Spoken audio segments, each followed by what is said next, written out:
பூமியின் சுழலும் வேகம் எப்போதும் ஒரே மாதிரியாக இருப்பதில்லை. சில குறிப்பிட்ட ஆண்டுகளில் பூமியின் சுழற்சி வேகம் 1 மில்லி வினாடியின் சில பின்னங்கள் குறைந்து ஒரு நாளின் நீளம் அதிகாரப்பூர்வமாக அதிகரிக்கிறது. மற்றொரு பக்கம் பசிபிக் பெருங்கடலின் மேற்கே உள்ள ஆஸ்திரேலியா மற்றும் இந்தோனேஷிய கடற்கரைகளில் கடல் மட்டம் கிழக்கே உள்ள தென் அமெரிக்க கடற்கரையை விட சுமார் 1.5 அடி, அதாவது 40 சென்டிமீட்டர் உயரமாக இருக்கிறது.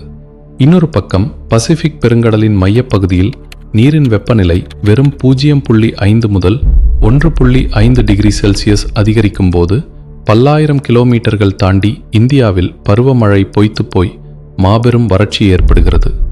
பூமியின் சுழற்சி வேகம் மாறுவதற்கும் கடல் மட்டம் சாய்வாக இருப்பதற்கும் இந்தியாவில் வறட்சி வருவதற்கும் எந்த தொடர்பும் இல்லை என்று தோன்றும். ஆனால் இவை மூன்றும் ஒன்றோடொன்று பிரிக்க முடியாதபடி பிணைக்கப்பட்டுள்ளன. ஒரு பட்டாம்பூச்சி சிறகடித்தால் உலகின் மறுமூலையில் புயல் உருவாகும் என்ற கேயாஸ் தியரி உண்மையானால் அந்த பட்டாம்பூச்சியின் பெயர் எல் நீனோ. ஆம், பெருங்கடலில் நடக்கும் ஒரு சிறிய வெப்ப மாற்றம் ஒட்டுமொத்த பூமியின் வானிலையையும் பொருளாதாரத்தையும் உணவுச் சங்கிலியையும் எப்படி தலைகீழாக புரட்டி போடுகிறது என்ற எல் நீனோவின் மறைந்திருக்கும் அறிவியல் உலகத்தை இன்று ஆழமாக பார்க்கலாம். அத்தியாயம் 1. பிரபஞ்சத்தின் மாபெரும் சோலார் பேட்டரி. எல் நீனோ என்ற அரக்கனை புரிந்து கொள்ள நாம் முதலில் இந்த பூமியின் மிகப்பெரிய அமைப்பான பசிபிக் பெருங்கடலை புரிந்து கொள்ள வேண்டும். பசிபிக் பெருங்கடல் எவ்வளவு பெரியது தெரியுமா? பூமியில் உள்ள அனைத்து கண்டங்களையும், ஆசியா, ஆப்பிரிக்கா, வட அமெரிக்கா, தென் அமெரிக்கா, அண்டார்டிகா, ஐரோப்பா, ஆஸ்திரேலியா என அனைத்தையும் ஒன்றாக இணைத்தாலும் பசிபிக் பெருங்கடலின் பரப்பளவிற்குள் அவை அத்தனையும் அடங்கிவிடும். பூமியின் மொத்த பரப்பளவில் சுமார் 1/3 பகுதியை இதுவே ஆக்கிரமித்துள்ளது. நிலநடுக்கோட்டு பகுதியில் இக்வேட்டர் சூரியனின் கதிர்கள் செங்குத்தாக விழுவதால் இந்த பிரம்மாண்டமான கடல் ஒரு மாபெரும் சோலார் பேட்டரியாக செயல்படுகிறது. சூரியனின் வெப்பத்தை இது தன் மேற்பரப்பில் உறிஞ்சி சேமித்து வைக்கிறது. ஆனால் இந்த வெப்பம் கடல் முழுவதும் சமமாக பரவியிருப்பதில்லை. இதற்கு காரணம் பூமியின் சுழற்சியால் உருவாகும் வியாபார காற்றுகள். பூமி தன்னைத்தானே மேற்கிலிருந்து கிழக்காக சுற்றுவதால் பூமியின் சுழற்சி, விசை மற்றும் கோரியோலிஸ் விளைவின் காரணமாக நிலநடுக்கோட்டு பகுதியில் காற்று கிழக்கிலிருந்து மேற்கு நோக்கி, அதாவது தென் அமெரிக்காவிலிருந்து ஆசியா மற்றும் ஆஸ்திரேலியாவை நோக்கி இடைவிடாமல் பலமாக வீசுகிறது.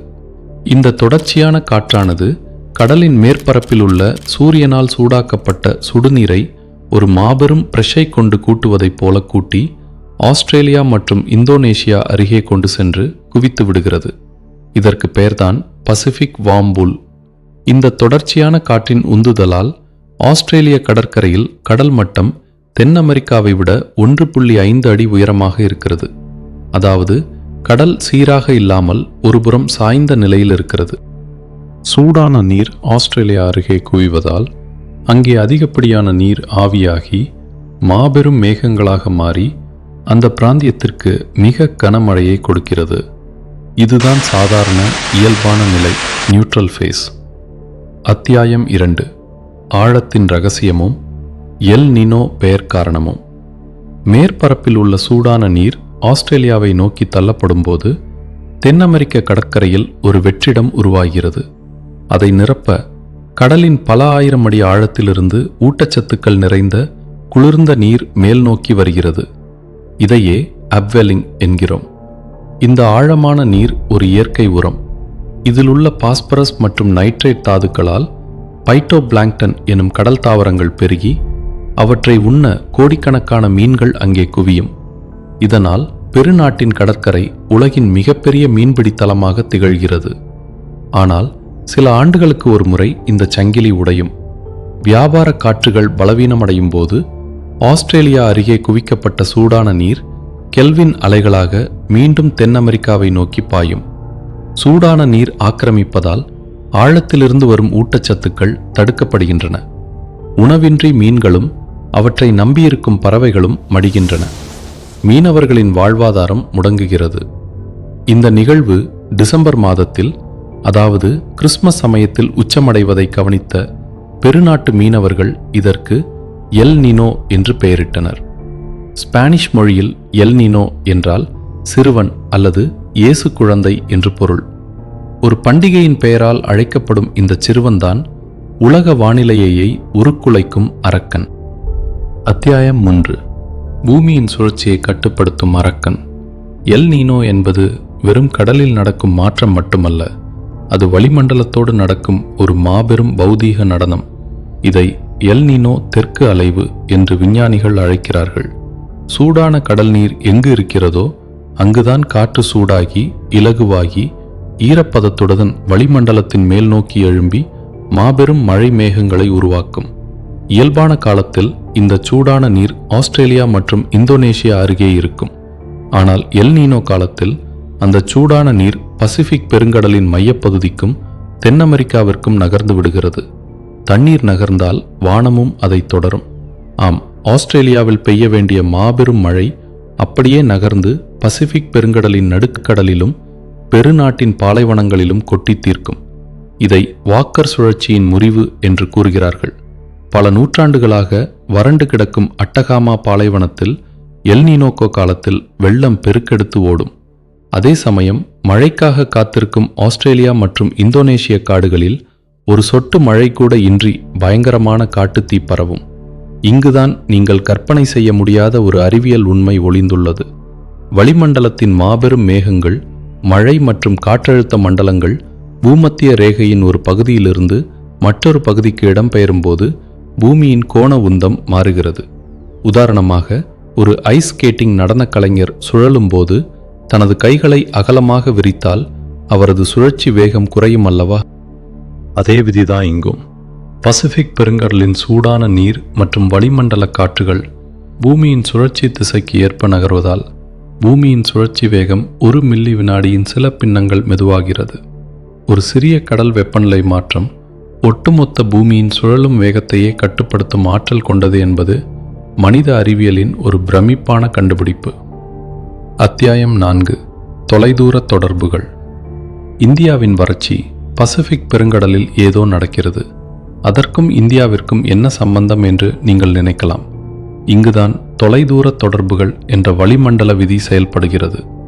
பூமியின் வளிமண்டலம் என்பது தனித்தனி அறைகளை கொண்ட கட்டடம் அல்ல. அது ஒன்றோடு ஒன்று இணைக்கப்பட்ட ஒரு மாபெரும் சிலந்தி வலை.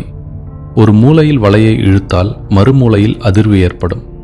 எல் நீனோ உச்சத்தில் இருக்கும்போது பசிபிக் கடலின் மையப்பகுதியில் உருவாகும் மாபெரும் வெப்பக்காற்று பல கிலோமீட்டர் உயரத்திற்கு சென்று பூமியின் வளிமண்டல கட்டமைப்பையே மாற்றி அமைக்கிறது. இது பூமியின் துருவ பகுதிகளில் அதிவேகமாக வீசும் ஜெட் ஸ்ட்ரீம் எனப்படும் அதிவேக காற்றோட்டத்தின் பாதையை திசை திருப்புகிறது. இதன் மிக கொடூரமான பாதிப்பை அனுபவிப்பது இந்தியாதான். இந்திய பொருளாதாரம் என்பது அடிப்படையில் பருவமழையை நம்பியிருக்கும் ஒரு அமைப்பு.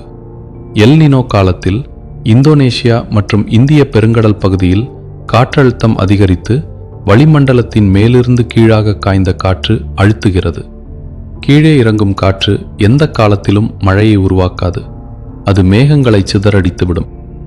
இதன் விளைவு ஜூன் முதல் செப்டம்பர் வரை இந்தியாவில் பெய்ய வேண்டிய தென்மேற்கு பருவமழை முற்றிலுமாக முடங்குகிறது.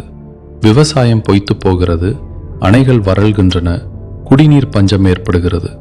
வரலாற்று தரவுகளின்படி இந்தியாவில் ஏற்பட்ட மாபெரும் பஞ்சங்கள் மற்றும் கொடூரமான வறட்சிகள் அனைத்துமே உதாரணமாக 1876, 1997, 2015 காலப்பகுதிகள் எல் நீனோ உருவான ஆண்டுகளில்தான் நிகழ்ந்துள்ளன. பசிபிக் பெருங்கடலின் வெப்பநிலையை வைத்து இந்தியாவில் அரிசியின் விலை என்னவாக இருக்கும் என்பதை பொருளாதார நிபுணர்களால் துல்லியமாக கணிக்க முடியும். இயற்கையின் இந்த இணைப்பை விட மாபெரும் மாயாஜாலம் வேறென்ன இருக்க முடியும்? அத்தியாயம் 5. பவளப்பாறைகளின் மரணமும் கார்பன் வெடிகுண்டும். எல் நீனோ மனிதர்களை தாக்கும் முன்பே இயற்கை சூழலை சிதைக்கத் தொடங்குகிறது. குறிப்பாக வண்ணமயமான பவளப்பாறைகளை இது ஒரு சுடுகாடாக மாற்றுகிறது.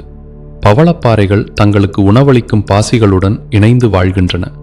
ஆனால் கடல் வெப்பம் வெறும் 1 முதல் 2 டிகிரி உயர்ந்தால் கூட மன அழுத்தத்தால் அந்த பாசிகளை பவளப்பாறைகள் வெளியேற்றிவிடும். இதனால் அவை நிறமிழந்து வெள்ளையாக மாறுவதை பவளப்பாறை வெளுப்பு என்கிறோம். உணவின்றி இவை அடுத்த சில வாரங்களில் மடிகின்றன. 1998 மற்றும் 2016 ஏற்பட்ட எல் நீனோ ஆஸ்திரேலியாவின் மாபெரும் பவளத்திட்டின் பெரும் பகுதியை இப்படித்தான் அழித்தது. அடுத்ததாக பூமியின் நுரையீரலான அமேசான் காடுகள். எல் நீனோ உருவாக்கும் வறட்சியால் அமேசான் மரங்கள் காய்ந்து சாகின்றன. சாதாரணமாக கரியமில வாயுவை உறிஞ்ச வேண்டிய இந்த காடுகள் மடியும் போது தங்களுக்குள் இருந்த கார்பனை மீண்டும் வளிமண்டலத்திலேயே வெளியிடுகின்றன. இதனால் பூமியை குளிர வைக்க வேண்டிய காடுகள் புவி வெப்பமடைதலை வேகப்படுத்தும் கார்பன் வெடிகுண்டுகளாக மாறுகின்றன. அத்தியாயம் 6. கண்ணுக்கு தெரியாத எதிரியை கணித்தல். 1980கள் வரை எல் நீனோ எப்போது வரும் என்று தெரியாமல் மனித குலம் திகைத்தது. ஆனால் 1982-83 பாதிப்பிற்கு பிறகு பசிபிக் பெருங்கடலில் ஒரு மாபெரும் கண்காணிப்பு வலையை விஞ்ஞானிகள் உருவாக்கினர். இன்று TAO மற்றும் TRITON எனப்படும் 70க்கும் மேற்பட்ட மாபெரும் மிதவை இயந்திரங்கள் கடலின் வெப்பநிலை மற்றும் காற்றின் வேகத்தை ஒவ்வொரு நிமிடமும் அளந்து செயற்கைக்கோள்களுக்கு அனுப்புகின்றன. அதைவிட பிரமிப்பான விஷயம் செயற்கைக்கோள் அல்டிமேட்ரி.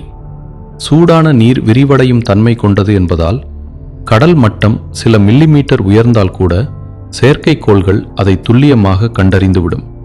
இதன் மூலம் நீர் எங்கு சூடாகிறது என்பதை விஞ்ஞானிகள் உடனே கணித்து விடுகிறார்கள். இந்த தொழில்நுட்பத்தால் எல் நீனோ உருவாவதை பல மாதங்களுக்கு முன்பே நம்மால் கணிக்க முடிகிறது. நம்மால் எல் நீனோவை தடுத்து நிறுத்த முடியாது. ஆனால் அதை முன்கூட்டியே கணிப்பதன் மூலம் விவசாய திட்டமிடல் மற்றும் நீர் மேலாண்மையை சரிசெய்து பல்லாயிரம் கோடி ரூபாய் பொருளாதார இழப்பையும் பல லட்சம் உயிர்களையும் இன்று நம்மால் காப்பாற்ற முடிகிறது. முடிவுரை. இணைக்கப்பட்ட ஒற்றை உயிர். உலக வரைபடத்தில் நாடுகள் கோடுகளால் பிரிக்கப்பட்டிருக்கலாம். ஆனால் இயற்கை எந்த எல்லைகளையும் அறியாது. பெருநாட்டின் கடற்கரையில் வீசும் காற்றின் திசையில்தான் ஓர் இந்திய விவசாயியின் தட்டில் என்ன உணவு இருக்கப் போகிறது என்பது தீர்மானிக்கப்படுகிறது. நாம் வாழும் பூமி வெறும் பாறை அல்ல. அது காற்றாலும் நீரோட்டங்களாலும் பிணைக்கப்பட்ட ஒரு பிரம்மாண்டமான ஒற்றை உயிரி. பிரபஞ்சத்தின் ரகசியங்களை உற்று நோக்கினால் நாம் அனைவரும் ஒரு மாபெரும் சிலந்தி வலையின் வெவ்வேறு முனைகளில் இணைக்கப்பட்டிருக்கும் ஒற்றை புள்ளிகள் என்பதை அறிவியலே நமக்கு உணர்த்துகிறது. அறிவியலின் இந்த ஆழமான பயணம் உங்களுக்கு பிடித்திருந்தால் இந்த வீடியோவை லைக் செய்து தமிழ் இன்ஸ்பிரேஷன் சேனலை சப்ஸ்கிரைப் செய்யுங்கள். உங்கள் கருத்துக்களை கீழே கமெண்டில் பகிருங்கள்.